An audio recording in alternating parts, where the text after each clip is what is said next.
자, 우리 말씀 봅니다. 이제 이 마태복음 25장은 그냥 펴놔 주시고 눈으로 확인해 주세요. 자, 오늘 말씀은 6구절이죠. 같이 읽습니다. 시작.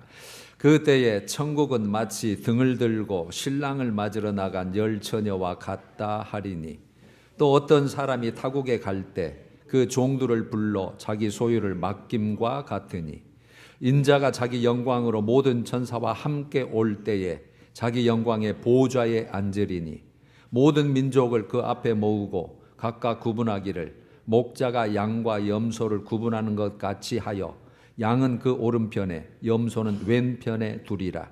그런즉 깨어있으라. 너희는 그 날과 그 때를 알지 못하느니라. 아멘. 오늘 제목이 종말론적 심판에 대한 새 비유인데 성경의 결론이에요. 그리고 예수님께서 24장 이제 종말에 어떤 일이 이루어질지 우리가 뭘 준비하라고 할지 하면서 이것 때문에 그런다고 하는 결론이에요. 그래서 오늘 이 내용을 가지고 저와 여러분들이 함께 듣고 나눌 수 있어서 너무 감사하고 정말 하나님께 은혜를 꼭 간구해 봅니다. 오늘 꼭 들을 귀, 영적 눈을 열어서 성경이 이렇게 돼 있고 이런 결론이구나라는 것을 꼭 가져갔으면 하는 마음인데 히브리서 9장 27절에 한 번 죽는 것은 사람에게 정해진 것이요. 이건 다 우리가 100% 받아들이죠. 우리 한 번 죽잖아요. 첫 번째 사망은 반드시 있어요. 원죄를 타고났기 때문에 그렇고 지금도 죄를 짓고 있기 때문에 그런 거죠. 죄값은 사망이기 때문에 반드시 죽어요. 한 번 죽는 것은 사람에게 정해진 것이요. 이건 믿으나 안 믿으나 공통이죠. 그 후에는 반드시 심판이 있다 이렇게 돼 있어요.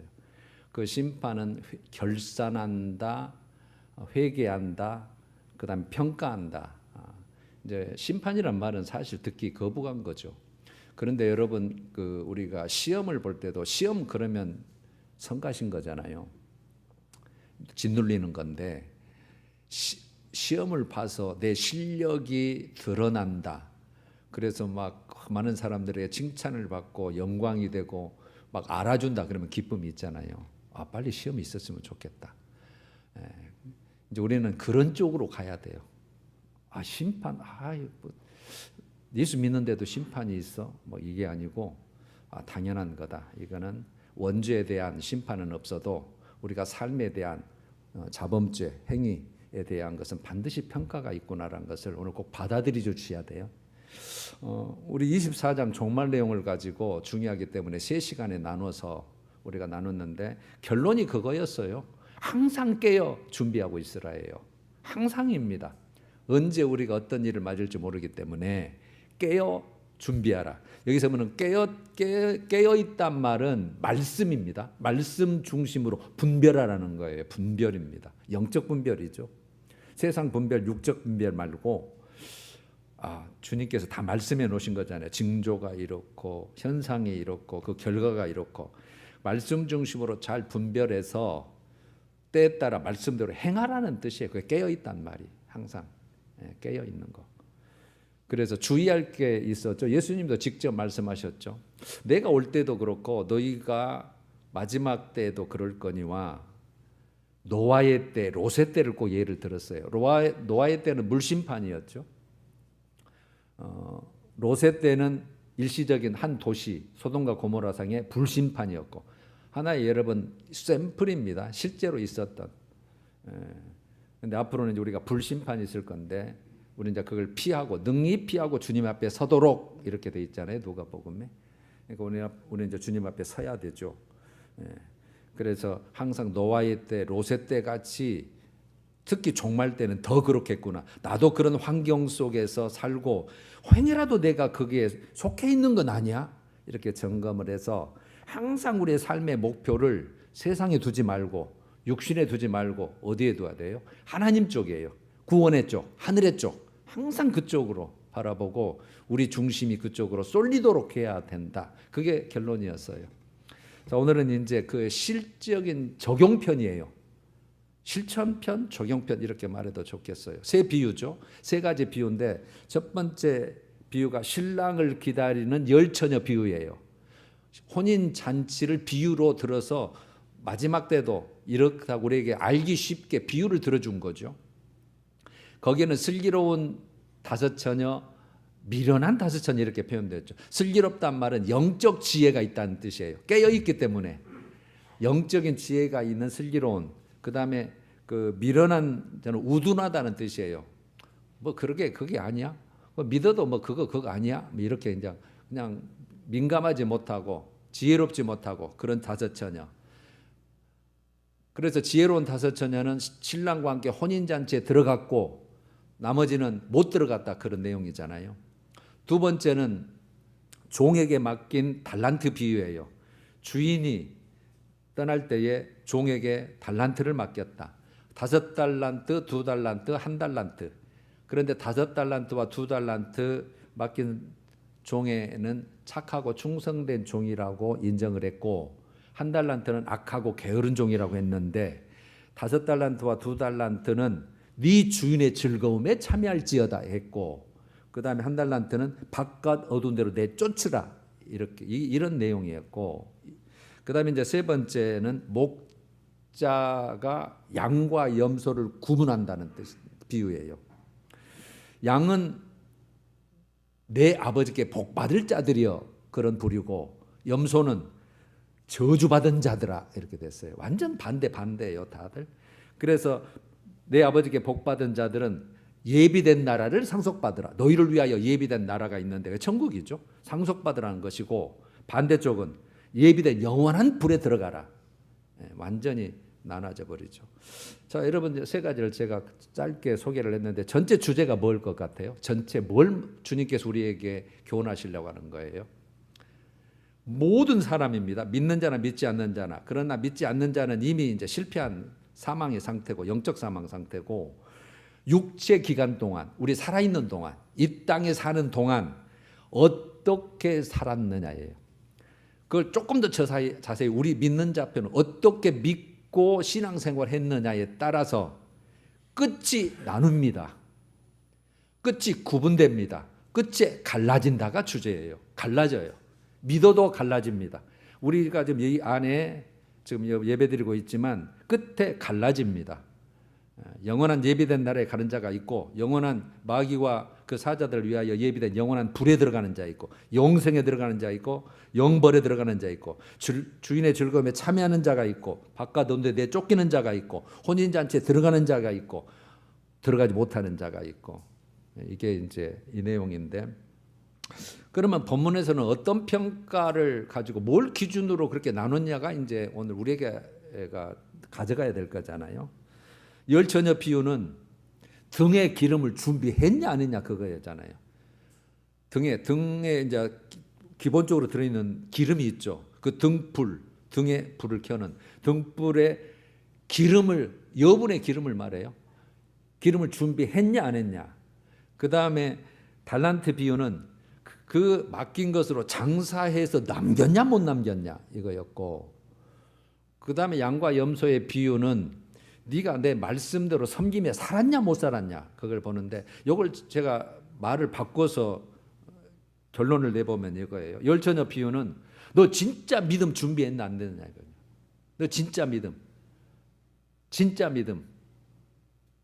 그 다음에 달란트 비유는 주인의 뜻에 충성했느냐. 오늘 아까 찬송에도 충성 다 했나 그랬잖아요. 충성해. 그러니까 하나님의 뜻에 말씀대로 너 맡겨진 거 충성했냐 안 했냐 그걸 보는 거예요. 세 번째는 양과 염소 비유는 하나님의 뜻에 순종하며 살았느냐 이거예요. 그러니까 여러분 딱 제가 단어 세 가지만 말씀을 준비했냐, 충성했냐, 순종했냐 이거예요. 준비했냐, 충성했냐, 순종하며 살았냐 이거예요. 여러분 이제 그 내용을 여러분 이제 성경은 꼭 여러분 25장 46절까지니까 읽어보시고, 읽을 시간이 없어서 제가 지금 생략하고 넘어가는 거예요. 제가 이걸 간추려 드릴게요. 여러분 내용은 다 알고 계시니까 오늘 다시 한번 요점을 정리해 드리는 겁니다. 첫 번째, 신랑을 기다리는 열 처녀 비유 1절부터 12절이죠.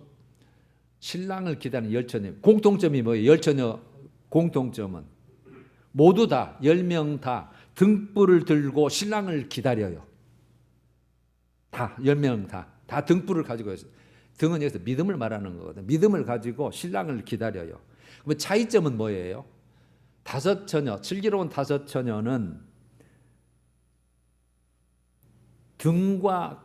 등에 있는 등불을 가지고 기름의 여분을 가진 기름 그릇을 가졌다고 본문에 기름 그릇을 가졌다. 그러니까 언제 이 등불이 다 달아질지 모르니까 보충을 위해서 기름 그릇을 가졌고, 그 다음에 다섯 처녀는 등 기름만 가진 거예요. 그러면 그분들은 어떻게 생각했겠어요? 내가 지금 켜진 등불만으로도 충분할 거야 라고 생각을 한 거예요. 지금 켜진 등불만 믿고 있는 거죠. 그것만 믿고 있는. 내가 지금 내 믿음만 가지면 충분할 거야 라고 믿는 것하고 똑같이 제가 이해를 시켜드리면 지금 믿음으로 충분할 거야 라고 생각하고 있는 거로 이해를 하면 돼요. 그러면 이제 문제 원인이 터졌죠. 그게 5절이죠. 신랑이 더디워버린 거예요. 이 등불이 켜져 있을 동안에 올 줄 알았는데 그들의 그 혼인잔치는 밤에 하거든요. 밤에 하니까 등불을 켜고 있어야 돼요. 그래서 신랑이 더디움으로 다섯 처녀의 등불이 꺼져가니 기름이 점점 달아져서 꺼져간다. 보충이 필요하잖아요. 보충하면 되는 건데. 해결책이 뭐예요? 그 기름 그런 여분 가진 자가 다섯 처녀가 있었잖아요. 나눠달라 그러는 거예요. 나눠달라. 기름을 좀 나눠달라 요청을 했더니 그들의 대답이 이거였죠. 우리 쓰기에도 부족할까 하니 차라리 파는 자들에게 가서 너희 쓸 것을 사라 그랬거든요. 여러분 여기에는 영적 의미가 있어요. 나눠주면 될 거 아니에요. 그런데 아니 우리도 부족할까 모르니까 차라리 파는 자들에게 가서 너희가 직접 가서 사서 써 이거잖아요. 여러분 이 의미는 구원 문제나 영적인 문제는 개인적인 거예요. 여러분들이 아무리 믿음이 있다고 자녀들에게 못 나눠줘요.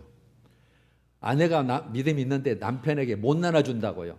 나는 내 아내가 죽을 때 치맛자르기로 따라잡고 가지. 이게 안 된다 이 말이에요. 개인 거예요. 개인 거. 영적인 거 믿음의 문제는 자신이 해결해야 돼요. 그 문제를 지금 주님께서 지적하시는 거예요. 그래서 등불을 가졌다는 것은 신앙생활, 외형적인 신앙생활을 말해요. 외형적인 신앙생활. 교회 출석하고 봉사하고 헌신하고 직분도 있고. 그런데 여기서 기름을 가졌다. 여분의 기름끝을 가졌다는 내면적인 신앙생활, 영적인 신앙생활을 말한다고 보시면 돼요. 그걸 준비해야 되는 거죠. 그러니까 이제 믿음은 물론이고 정말 주님께서 원하시는 믿음은 물론이고 항상 말씀 중심으로 말씀을 묵상하고 제가 항상 말씀은 읽고 묵상하다 그랬잖아요. 그 다음에 말씀과 성령이라 그랬죠. 우리를 변화시키고 우리를 깨닫게 만드는 것은 말씀과 성령밖에는 없어요. 항상 성령과 교통하는 삶이에요. 항상 그래서 성령으로 충만하고 성령의 그 감동을 따르고 이거 그 자가 여러분 내면적으로 충만한 기름을 준비한 자.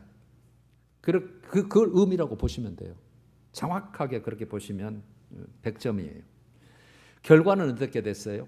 기름을 사러 간 사이에 신랑이 와버렸어요. 사러 간 사이에 신랑이 도착한 거죠. 그래서 첫 번째로 충분히 여러분 그 본문에는 충분히라는 말이 생략이 돼서 번역이 안 됐어요. 충분히 기름을 준비한 자예요. 기름을 준비한 다섯 처녀는 들어갔다 이렇게 됐어요. 근데 충분하게 기름을 준비한 자는 들어갔고 그러면 다음에도 들어가면 되잖아요. 문이 닫혀버린 거예요. 문제는 문이 닫혀버렸어요. 다 준비되고 신랑이 도착했으니까 바로 거기에 있는 맞이한 자는 들어갔는데 문이 닫혔다. 그래서 이제 사가지고 왔어요. 그래서 열어주세요. 그랬더니 내가 너희를 알지 못하노라 이랬더래요. 내가 너희를 알지 못한다. 여러분 내가 너희를 알지 못한다. 이건 무슨 의미일까요? 준비에는 때가 있는 거예요. 기회도 때가 있어요.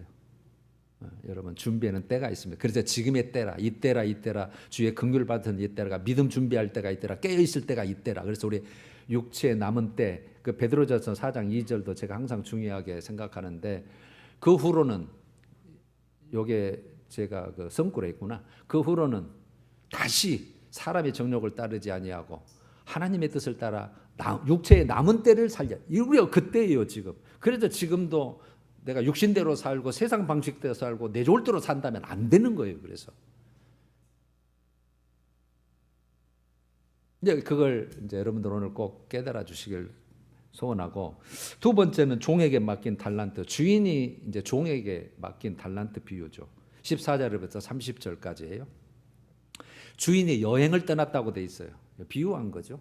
여기서 주인은 물론 예수 그리스도, 승천하신 예수 그리스도를 말하는 거죠. 종들에게 재능대로예요. 재능대로, 능력대로입니다. 자기 소유를 맡긴과 같다 이 말이었어요. 누구 소유예요? 주인 소유예요. 다 하나님 거잖아요. 우리 주인이 자기 소유를 종에게 맡겼다, 위탁했다 그 말이에요. 그러니까 위탁을 받았어도 종들 게 아니에요, 여러분. 종과 주인은 다 주인 거예요. 종이 맡아서 관리하고 그걸 유용하고 할 뿐이지. 그래서 능력대로 5달란트, 2달란트, 1달란트를 맡겼다 이렇게 되는데, 물론 여기서 여러분 자기 소유를 맡겼다, 이것은 물론 오늘 본문은 18절과 27절에 돈이라고 나와요. 나오기는 재물이라고. 그런데 여러분 이것만 뜻하는 것이 아니고 하나님께서 우리에게 맡긴 모든 것을 뜻해요. 재능도 맡겼죠, 시간도 맡겼죠, 생명도 맡겼죠, 자녀도 맡겼죠, 직분도 맡겼죠. 다 맡긴 거예요. 우리가 하나도 없어요. 맨몸으로 왔다 맨몸으로 가는 인생이에요. 우리 믿는 자는 그걸 이해를 하잖아요.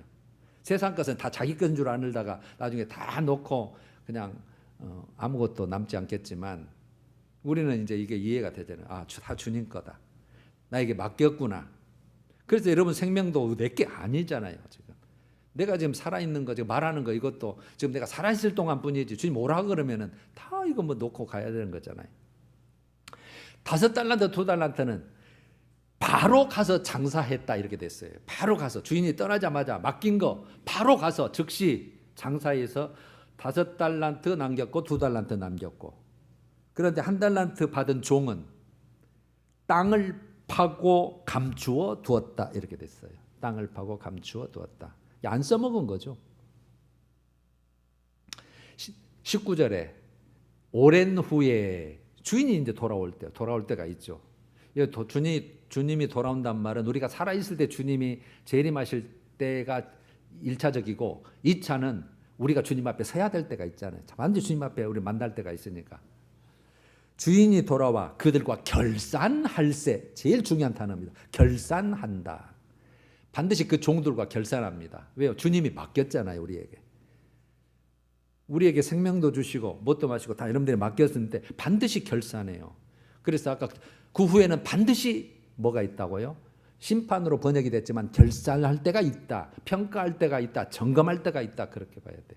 심판이라는 용어는 좀 우리가 무겁긴 하지만 반드시 성격은 심판이에요. 맞습니다. 왜냐하면 거기에서 버려버릴 자가 있고 인정해 줄 자가 있기 때문에 심판이 맞죠. 판단, 재판을 하는 거죠. 우리가 좋은 말로 평가한다, 결산한다 이렇게 됐을 뿐이죠. 결산한다, 결산할세. 결산 결과가 우리가 잘 알다시피 5달란트와 2달란트 받은 자는 잘하였도다, 착하고 충성된 종 이렇게 됐어요. 잘하였도다, 착하다마는 선하다 그 뜻이에요. 또 뒤쪽은 악하다는 말을 쓰잖아요.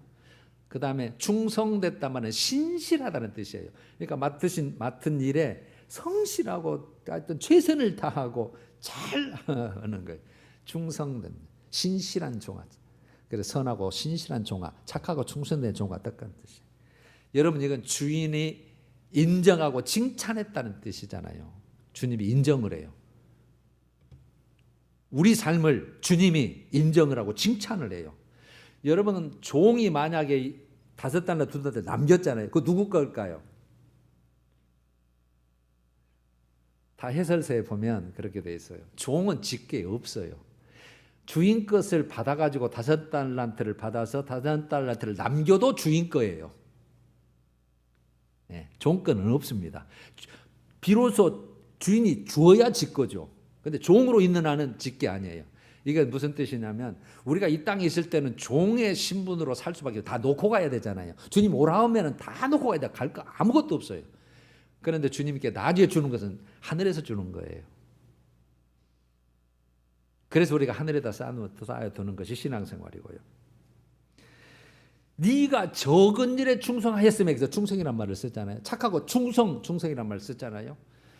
네가 적은 일에 충성하였으니. 아니 여러분 5달란트 2달란트 남긴 일하고 얼마나 수고하고 고생했는데요. 그 본문에는 없지만 지금 이 시간에 여러분들이 나왔어도 모든 거 포기하고 만남도 뭣도 다 포기하고 지금 이 시간에 나온 거 뭔가 이제 노력이 들어가고 정성이 들어간 거잖아요. 그냥이 얻어진 게 아니잖아요. 이 남기려면 얼마나 고생하고 애썼겠어요. 그런데 적은 일이라고 표현을 해요. 그래 놓고 내가 많은 것을 네게 맡기리니 이러면, 여러분 이 적다, 네가 작은 일에 충성했단 말은 예수님께서 항상 교훈할 때 쓰시는 용어예요. 의미가 그거예요. 이 땅의 것과 하늘의 것을 말하는 거예요.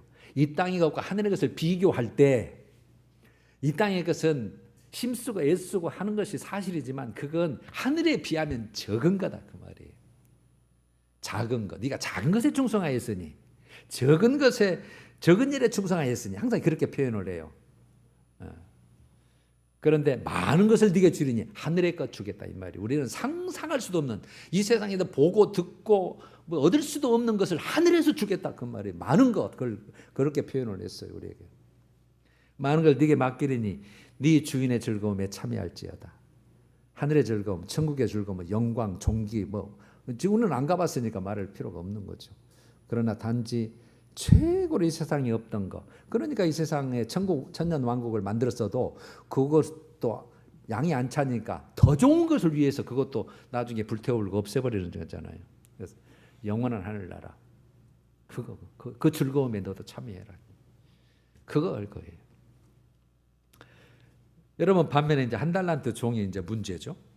변명을 이렇게 해요. 땅에 감췄잖아요. 24절에 주인이여 당신은 굳은 사람이라 이래요. 굳은 사람. 인정도 사정도 없는 사람이란 뜻이에요.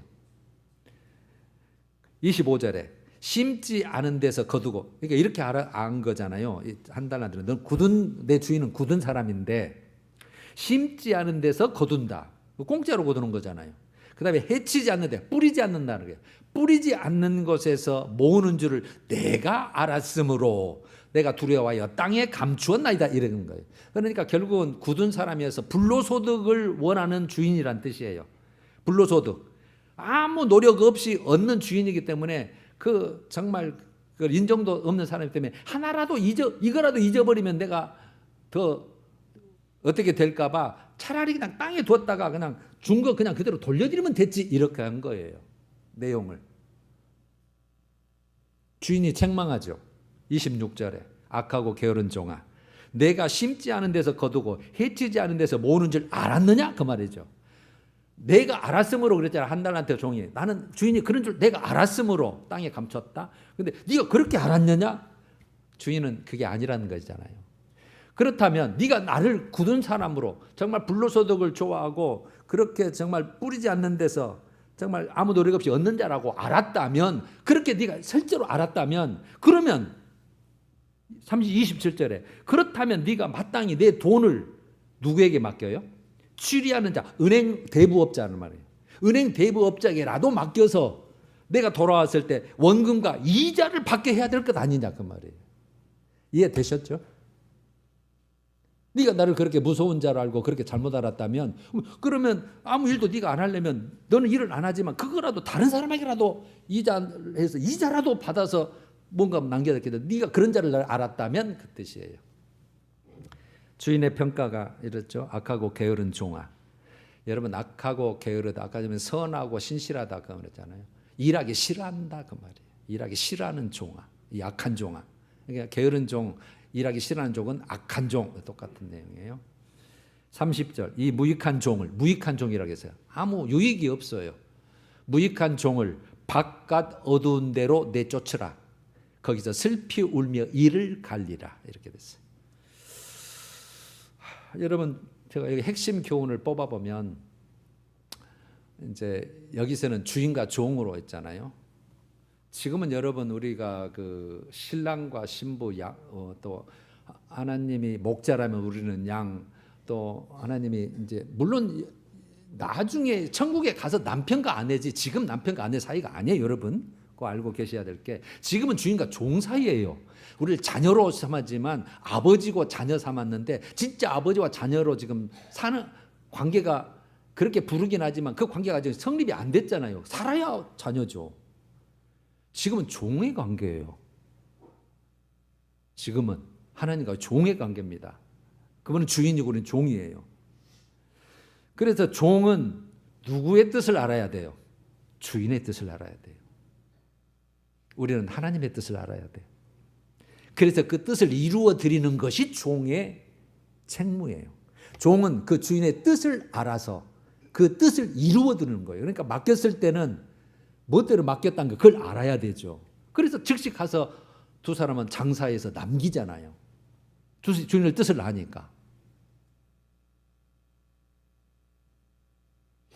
그런데 한 달란트 종은 주인의 뜻을 몰라요. 이해를 못했어요. 주인의 뜻을 오해했어요. 자기 뜻대로 생각을 한 거예요. 주인은 이런 사람이지 내가 알았으므로 그랬잖아요. 자기 뜻대로 생각하고 그래서 자기 일에 지금 합리화를 시키는 거예요. 당신은 이런 사람이기 때문에 내가 땅에 감추었습니다 이거죠. 여러분 우리는 하나님의 뜻을 꼭 알아야 돼요. 내 뜻대로 신앙생활하는 거 아니에요. 하나님의 뜻대로 해야 되는 거예요. 그래서 우리가 항상 영적 지혜, 영적 눈을 알고 분별력을 가지고 어린아이 신앙에서 어른 신앙이 돼야 되고 그래 항상 그 똑같은 얘기예요 다들. 여기에서 여러분 하나님 나라의 영적 원리가 또 하나 나오죠. 28절 29절 하나님 나라 영적 원리입니다. 천국에 그에게 그 한 달란트를 빼앗아 버려요. 한 달란트를 감춰둬서 그대로 남았잖아요.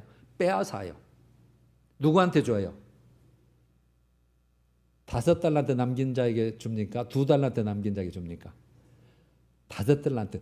여러분 5달란트를 맡겼는데 5달란트를 맡는 사람은 더 훨씬 더 수고하고 애를 썼을 거 아니에요. 물론 2달란트는 2달란트 똑같은 취급은 해주지만 그래서 10달란트 가진 자에게 주라 그래요. 더 수고하고 충성한 자에게. 그게 잘 표현하는 게 바로 있잖아요. 무릇 있는 자는 받아 풍족하게 된다 그랬어요. 없는 자는 있는 것까지 빼앗기리라. 빼앗길 때가 있다. 여러분 여기서 있는 자, 없는 자, 뭐가 있다고 뭐가 없다고 주인이 원하는 거, 주인이 진짜 원하는 거, 그거 있는 자는 더 풍족하게 주고 더 준다 이 말이에요. 맡기고 주고 상도 주고 영광의 면류관도 주고. 그런데 없는 자는 너 지금 주인이어서 종으로서 정말 생각해서 그 기회를 줬는데 그것까지 다 뺏겠다 그 말이에요. 고린도전서 4장 2절하고 똑같아요. 여러분 성경은 제가 항상 똑같은 교훈이라고 했잖아요. 맡은 자들에게 구할 것은 충성이니라. 여러분 그래서 행여 직분 있으시잖아요. 직분 있으셔서 일 안 하시면 손해라고 제가 여러 번 말씀을 오예배 때 많이 드렸죠. 차라리 안 받고 있는 게 낫습니다. 받았다면 충성이라는 뜻이에요. 기회를 주시는 거예요. 근데 그걸 잘 감당하면 복 중에 복입니다.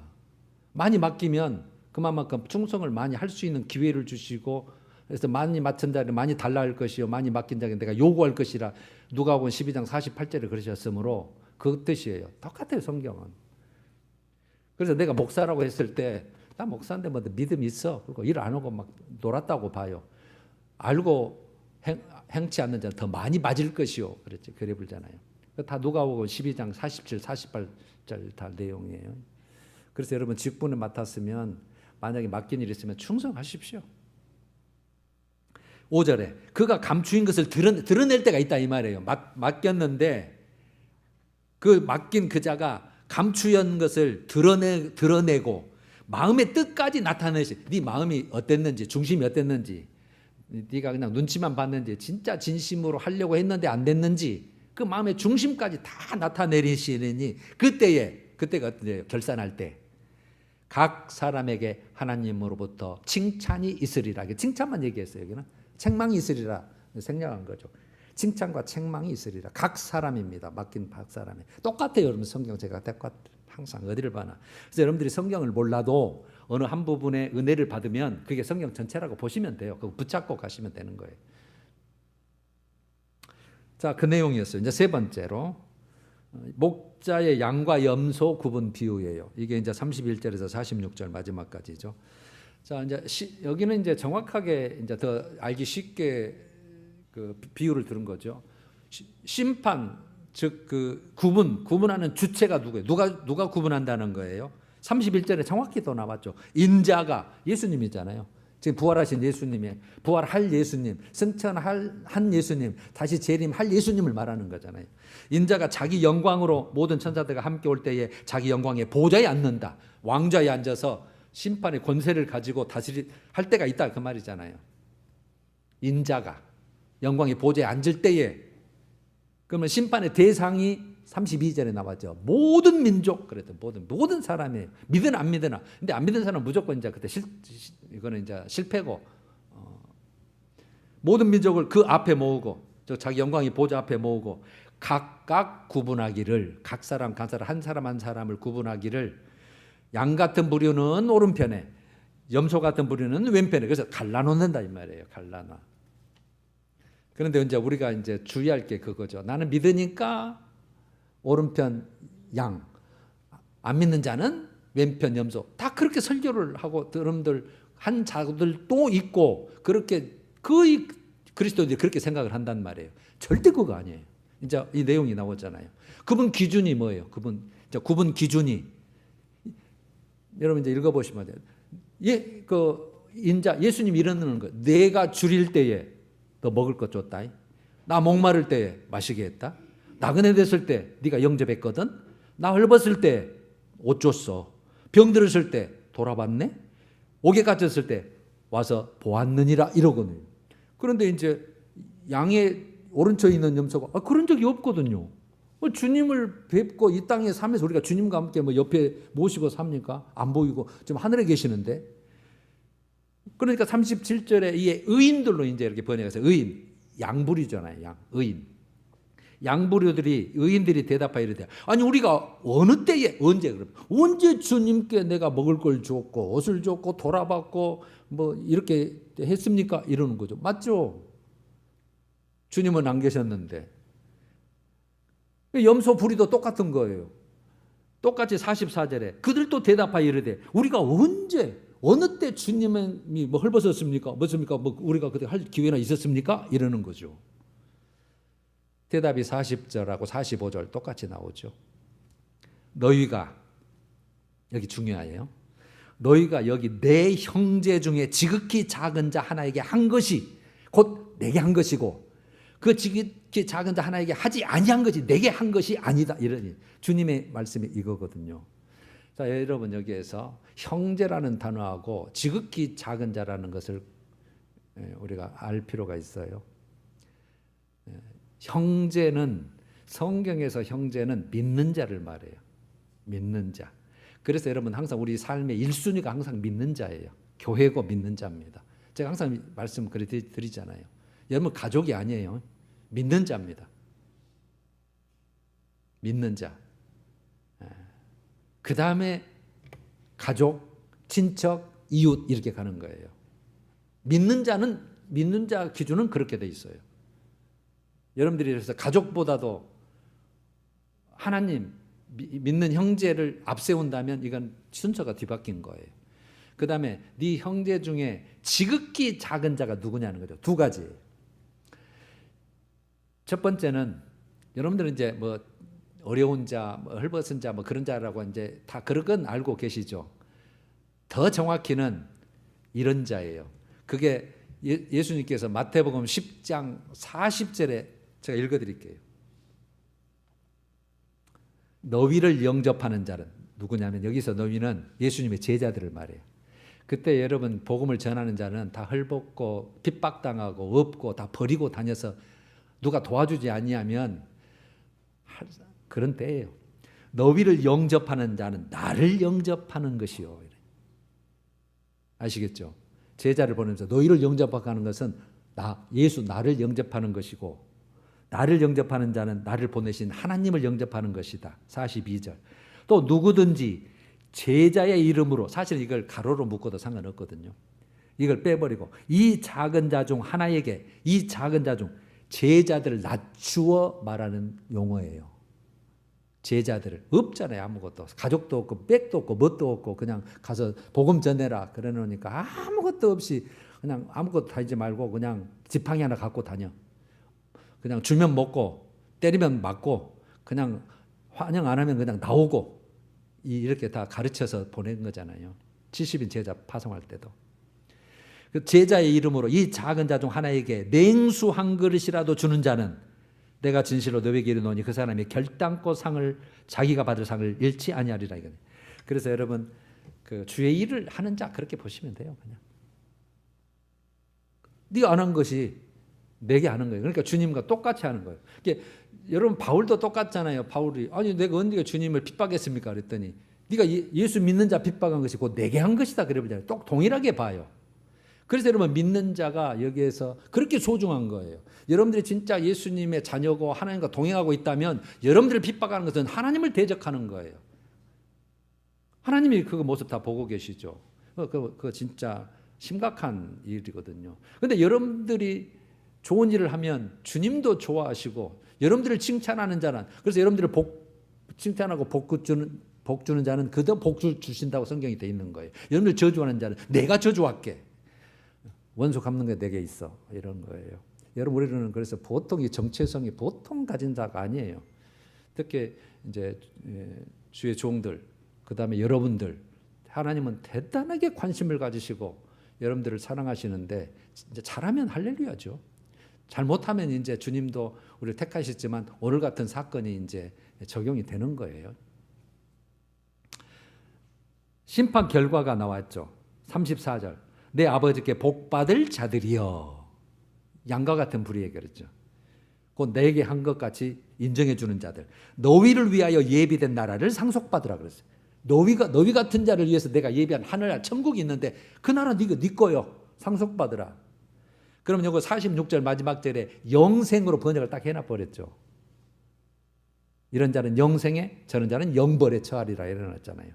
41절 저주를 받은 자들아 나를 떠나 마귀와 그 사자들을 위하여 예비된 영원한 불. 여러분 영원한 불은 지옥을 지금 영원한 불로 표현했잖아요. 유황불 타는 곳 이렇게 돼 있는데 그건 마귀를 위해서 원래 만들어놨는데 전부 다 마귀 자식 마귀 속에 속하니까 다 그쪽으로 일단 이제 가서 고통받는 것이죠. 영원한 불. 그걸 영벌 46절에 다시 설명을 해놓은 거고요.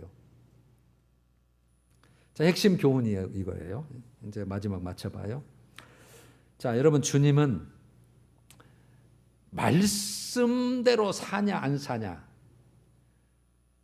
그러니까 말씀에는 우리에게 사랑을 하겠죠. 그 사랑하는 게 섬김도 사랑이 하나예요. 그래서 하나님 사랑, 이웃 사랑이 우리 핵심 교훈이잖아요. 먼저 하나님 사랑해라. 너 네 자식 사랑보다 하나님 사랑이 우선이야. 그 다음에 이웃 사랑이야. 이웃의 첫 번째 순위가 누구라고요? 믿는 자예요. 믿는 자입니다. 그래서 교회가 만약에 그런 자가 있다면 항상 그런 자를 도살피는 것이 하나님의 기뻐하시는 거예요. 믿는 자이기 때문에. 그런 자는 천하보다 귀한 생명이 될 수 있는 이미 자격을 완성은 안 됐지만 택함 받은 자이기 때문에. 그래서 그부터 챙겨라 그 말이에요. 말하자면.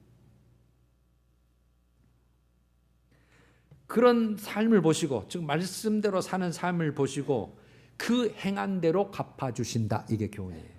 행한 대로 갚아줘요. 행한 대로. 그게 마태복음 16장 27절 똑같다겠죠. 성경처럼. 여러분 어디를 봐나 똑같은 사상이에요. 인자가 예수님이 직접 하신 말이죠. 인자가 아버지의 영광으로 그 전사들과 함께 오리니 와요. 그때에 올 때에 그러니까 하나님 앞에 설 때에 우리가 각 사람이 행한 대로 갚아주리라. 행한 대로입니다. 그래서 누구는 뭐 그냥 예수만 믿고 있으면 돼. 말은 맞아도 실제 구체적인 내용은 안 맞는 거예요. 예수 믿고 있으니까 그 믿는 것은 우리가 인정하고 시인했을 때는 신앙의 시작이라고 그랬어요. 제가 시작. 그 과정을 보는 거예요. 지금 과정을. 네가 진짜 내 새끼로 내 자녀로 내 신부로 내 아내로 저 거룩한 곳에 살 수 있는 그런 모습을 갖추느냐 안 갖추느냐 그걸 본다는 말이에요. 그 행한 대로. 근데 나는 교회 다니고 있으니까 괜찮아. 직분이 있으니까 괜찮아. 이런 우리 모습은 위험하다 이 말이에요.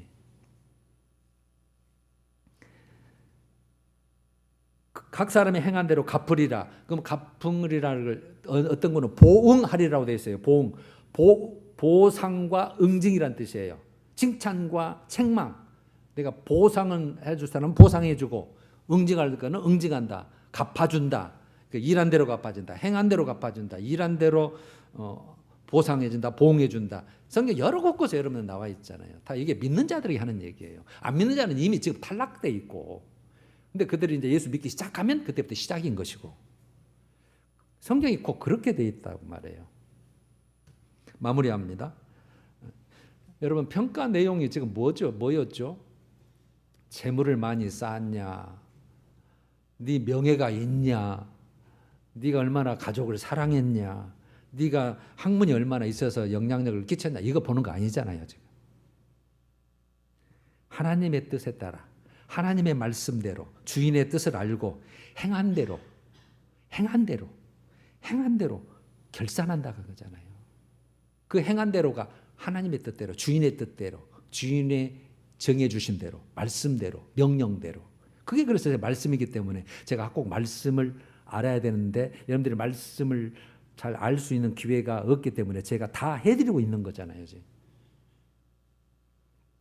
성경이 그렇게 돼 있다고. 여러분 오늘 이제 13절이 제가 그래서 13절을 뒤로 빼놨어요. 그게 결론이에요. 그런즉 깨어 있으라고. 그러므로 깨어 있어라. 그래서 예수님도 항상 깨어 있어라 그랬잖아요. 아까 깨어 있다는 말이 말씀을 기준으로는, 말씀을 기준으로 분별을 할 수 있어야 돼요. 그리고 그대로 행하면 되는 것이 그게 깨어 있는 거거든요. 항상 그래서 그런즉 깨어 있으라. 이유가 나오죠. 너희는 그때와 그날과 그때를 알지 못하느니라. 그러면 그날과 그때는 지금 예수님께서 이 말씀은 예수님의 재림한다 하면서 쭉 말씀에서 25장까지 넘어와서 결론을 지어주셨는데, 우리와 그날과 그때는 우리는 이제 사정이 다르죠. 우리가 살아있을 때 올 때가 그때면 딱 들어맞지만 내가 먼저 주님 앞에 설 때가, 내가 먼저 죽을 때가 있잖아요. 예수님 오시기 이전에 내 개인 종말 알지 못해요. 여러분 내일 죽을지 모레 죽을지는 모르잖아요. 내일 전쟁이 날지 땅이 뒤집어질지 지진이 날지 폭탄이 터질지 우리 전혀 모르잖아요.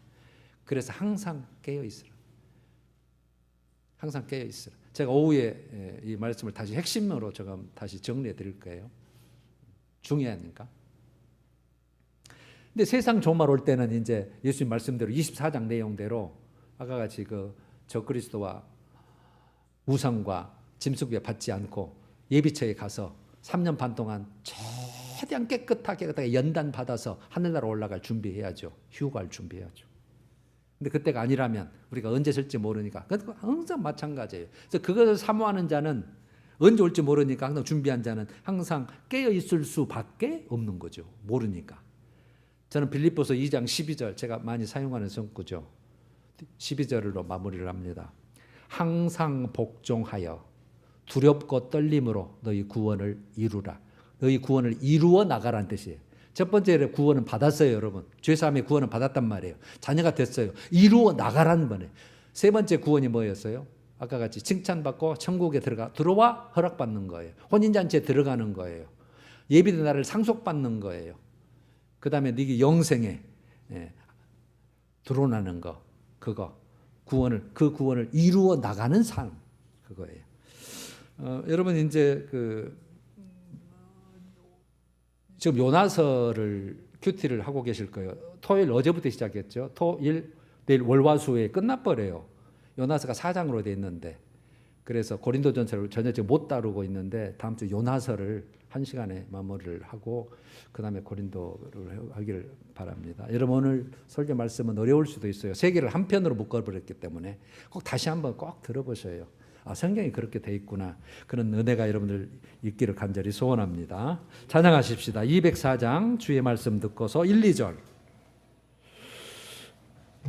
말씀 듣고서 준행하는 자는 반석 위에 터닫고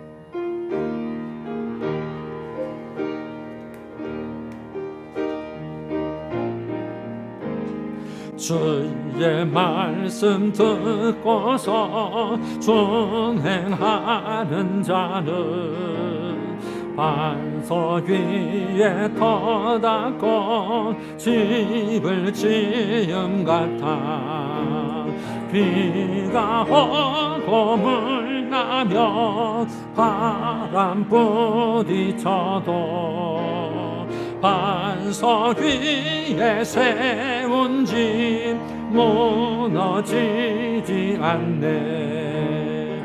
잘 짓고 잘 지세 우리 집 잘 지세. 만세 반석 위에다 우리 집 잘 지세.